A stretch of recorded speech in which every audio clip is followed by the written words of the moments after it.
Have you ever listened to an online argument and felt your brain just start to shut down? And it's not because you disagree with the person, but because what they're saying is so far removed from basic logic and reality that you start to realize y'all aren't even speaking the same language. That's where I've been stuck lately, watching this online discourse surrounding this Lindsay Clancy case, dude. It's so frustrating.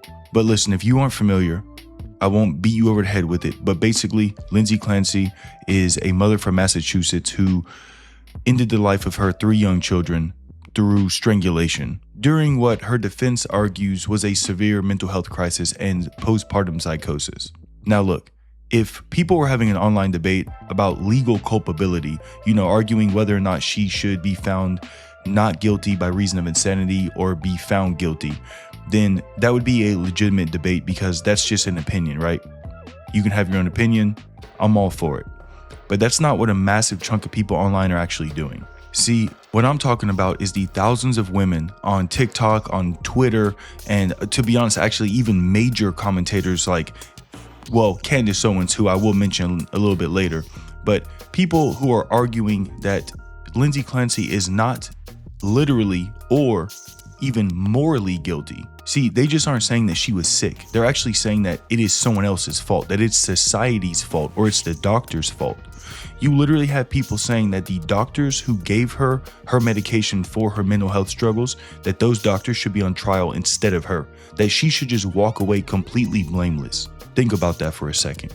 We are watching a mass movement of adults actively arguing against a fundamental baseline fact, right? The fact being that slowly strangling your 3 children to death is an absolute moral wrong. Hey, and listen, I don't pat myself on the back for being some genius, right? I don't give myself credit for basic thinking skills that the average adult should have. I'm no better than anyone else. I'm no smarter than anyone else. But watching this play out has made me realize something a lot bigger. I don't think that this is just about one tragic case. This seems like it's actually a symptom of a massive widespread glitch on how people process reality, what's right in front of them. People have completely lost the ability to separate an explanation from an excuse, and they've just lost the ability to hold 2 complete truths in their head at the exact same time, right? Like dual processing, they just cannot do it. And to understand how we got to this point where people are openly defending the murder of 3 children, we have to go all the way back to grade school. I'm gonna tell y'all a little short story. Tell me if you can relate to this. Okay, think back to whenever you were a kid in classroom, right? Since we've all been in school. I mean, most likely everyone here went to school. So I'll talk about myself, right? I'm sitting at a desk. The teacher's up at the chalkboard, and suddenly, let's say that my pencil lead snaps. Okay, I don't want to get up and walk across the entire classroom, grind the pencil sharpener, disrupt the whole class, miss what the teacher's writing down. So I just lean over to the kid next to me and I'm like, I'm whispering, "Hey, do you have a pencil I could borrow?" Immediately the teacher stops, looks me square in my damn face and asks me, "Why are you talking in my class? Don't talk while I'm teaching." So me being a reasonable person, right? A reasonable human being, I just state the fact. "Hey, sorry about that. My lead broke. I was just asking him for a pencil so I wouldn't disrupt the class, getting up and sharpening mine." What does the teacher say? Y'all probably already know what I'm about to say. The teacher raises his or her voice and says, "I don't want excuses. I told you not to talk and now you're going to talk back to me," right? Explaining yourself is talking back somehow. But even as a kid sitting in that chair, bro, my brain was sitting here thinking, wait a minute, I didn't give you an excuse, dumbass. I gave you an explanation. You asked why I was talking, and I explained the actual mechanical sequence of events that led to my mouth opening, which was I had to ask for a pencil. I didn't say that because my lead broke that I have some sovereign right to disrupt your lesson and that you don't have the right to punish me. I explained to you what you asked. I gave you the context behind the action. But see, to that teacher's brain, those things were identical. The teacher thought an excuse and an explanation were the same things. The teacher thought that explaining something was excusing the behavior. Therefore, an explanation was wrong in that context. And it was at that moment that I realized, and I think a lot of us probably realized, the staggering number of young or old adults that genuinely cannot process the difference between an explanation and an excuse. So let's fast forward. Whenever you look at the Lindsay Clancy case, this exact same brain glitch is happening on a massive scale because an explanation looks at the context, right? So an explanation is asking what factors are at play here. Was there severe postpartum psychosis? Was there an extreme overprescription of psychiatric drugs? Are there systemic failures in the healthcare system? Well, yes to all three of those. Those are real factors. And investigating them will actually help us understand how a tragedy like this, happens in the present. That way we can try to prevent it from happening again in the future. But an excuse, on the other hand, says because these factors exist, the person bears zero responsibility. The person has zero agency. Therefore, this person should walk away completely blameless. So what these women online are doing is they're taking real valid explanations for a mental health breakdown and they're weaponizing them as absolute excuses for the murder of 3 different children. They think that by pointing at the doctor or at society or pointing at her mental health, postpartum depression and psychosis, that they automatically erase the agency of the person who committed the act itself.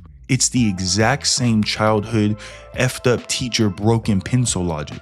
Except instead of a classroom reprimand, we're talking about the destruction of a human life. And the reason that they do this so aggressively, in my opinion, is what brings us to the next huge flaw in modern thinking, which I mentioned earlier, the complete death of dual processing. So, have you ever said the phrase to someone that 2 things can be true at the same time? Because if you have, you've probably seen their brain completely explode and short circuit. In psychology, I looked this up. There's a term, it's called binary thinking or splitting. And it explains this, basically retardation whenever someone hears that 2 things can be true at once. So the definition of this is whenever a person's brain simply refuses to hold 2 contrasting facts in their head at once. Now, the reason that they will do this is because they can't handle the nuance, because nuance creates mental discomfort. So to keep things easy, and smooth, their brain just flattens everything into a basic black and white team sport. So, you may hear good versus evil, red versus blue, left versus right, like politically, or they may see someone as like the 100% victim, 100% villain. So just as a brief example, I'll take the gun debate, for example. Look at how impossible it is for the average person on either side of the gun opinion debate to just acknowledge basic reality. So on one hand, you have an undeniable fact. You have the factual truth that firearms are used every single day by very normal, sane people for legitimate self-defense reasons and for protecting their families and themselves from real danger. And on the other hand, you have an equally true fact that firearms are also used every single day throughout the world for crazy motherfuckers to commit horrifying, unjustified acts of violence. And mechanically speaking, a firearm is equally as effective at both. You can equally and effectively defend yourself as you can go murder someone. But try getting the diehards on either side of that debate to admit both of those obvious facts. If you go ask some hardcore pro-gun person, do you agree that guns make committing mass violence exponentially easier and more lethal? They'll panic and throw up a wall and be like, no, bro, guns don't kill people, people kill people. When it's like, yeah, but that's not what I asked. I just said that, let's just agree that it does technically make it easier to commit mass crimes faster, right? Or you try to go to a hardcore anti-gun person and you show them some story about some, dad or mom or husband or wife that protects their family with a firearm from, 6 armed intruders, and they try to do these mental gymnastics. They're like, oh, he should have used fucking Jeet Kune Do to disarm them and beat their ass like this is Sifu or something. Both sides are doing the exact same thing. They're just denying reality because their brains cannot handle the 2 truths living in the same space inside their own head. And that exact same dual processing failure is what I think is happening right now with this whole Lindsay Clancy online discourse. Because people think that if they pick a side, then it makes the other side completely invalid. So they look at this and they think, oh, I have 2 options and I have to pick one. They think that option A is that she had mental health issues and the doctors were overprescribing drugs, and therefore Lindsay Clancy is completely blameless and she should not face any consequences.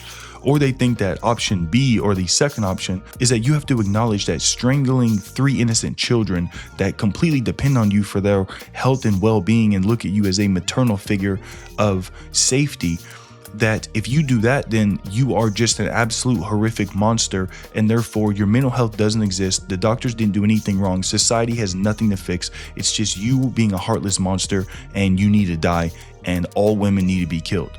When in reality, it's like, dude, neither one of those is 100% true, because again, two things can be true at the same time. But do you see how binary that thinking is? Because the truth is that people's brains are blowing up over the simple dual processing fact that, again, two things can be true at the same time. This woman can be suffering from severe mental health issues. She could be on maybe a little bit too many drugs. Society could have done a little bit better to help her out. But it's also true that maybe completely destroying and murdering her 3 children is a bad thing to do. And it shouldn't have been done. And there's really no excuse for doing it. So how do we end up in a world where thousands of people look at this exact case and then land on the most extreme, morally upside down conclusions possible? To understand the online defense of Lindsay Clancy, you have to look at what's actually driving these takes. See, I don't think it's actually a deep understanding of medical science or constitutional law. It seems to be a mix of 3 very specific online toxic dynamics. I think you have parasocial scope, you have vicarious anxiety, and then honestly just absolute rage baiting, to be honest. Some people, they just love to rage bait for clicks. So first, let me start with the vicarious anxiety. A huge chunk of the women defending her online are mothers who have personally experienced postpartum depression or severe burnout or anxiety of some sort after having a baby. So whenever they look at Lindsay Clancy, who, you know, is like a regular, normal seeming suburban mother, a nurse, someone who looked like she kind of had it all together on paper, like you don't see any glaring psychotic breaks or anything prior to this crime. In their mind, they don't see a stranger on trial for triple murder. They insert themselves. They see themselves, right? They see their own dark thoughts and their own exhaustion and you know, some of the fears that they had whenever they had kids. And that creates this terrifying psychological dilemma for them, because their brain tells them, if I admit that Lindsay Clancy committed an unpardonable moral action, you know, if I basically admit that she's a demon, then what does that say about me whenever I felt overwhelmed? Does that mean that I was almost a demon also? Because remember, our brains protect ourselves, right? They tell us that we are good, that we are normal, that we are acceptable.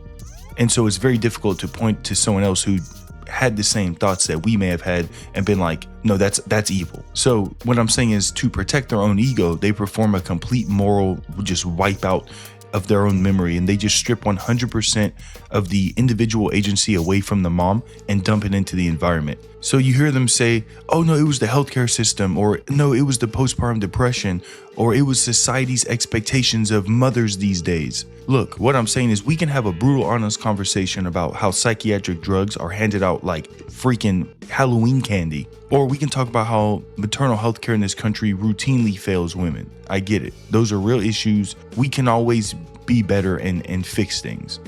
But when you have commentators, you know, people like Candace Owens going on public platforms and asserting that the doctors should be on trial for the murder instead of Lindsay Clancy being on trial, talking about that she should walk free. Bro, at this point, you've just completely crossed the border from critique into outright delusion. You and Lindsay Clancy are one and the same. Just think about the precedent that sets. If we accept the idea that suffering from overprescription or severe mental illness completely absolves you of all moral and physical agency whenever you murder 3 children, then individual responsibility is completely dead. You have people like James Holmes out there, the dude that shot up the Batman movie theater. Yo, that dude wasn't in his clear state of mind either. But guess what? We got to throw his ass in jail. So let's bring this right back to reality. She had 3 children, right? A 5-year-old, 3-year-old, and an 8-month-old. These kids don't care about this postpartum psychosis. You know what I'm saying? These kids don't understand any of this stuff. All these kids know is that their warmth was strangled out of them. And strangling the life out of 3 dependent human beings one by one is an absolute, undeniable moral wrong. And that's just a baseline fact, like I stated earlier. So I'm just saying to look at this horror and try to hand wave it away because women's struggles aren't taken serious enough. It's not really empathy. It's honestly just moral cowardice. It's using 3 dead children as a prop to score points in a gender wars debate online. Because at the end of the day, this is not about being heartless. right? This is not about ignoring the real crisis of postpartum depression or pretending that the medical system is perfect. This is really just about drawing a line in the sand for basic human logic. If we let social media convince us that every tragic action is to be excused by tragic context, then we actually lose the ability to judge anything as right or wrong.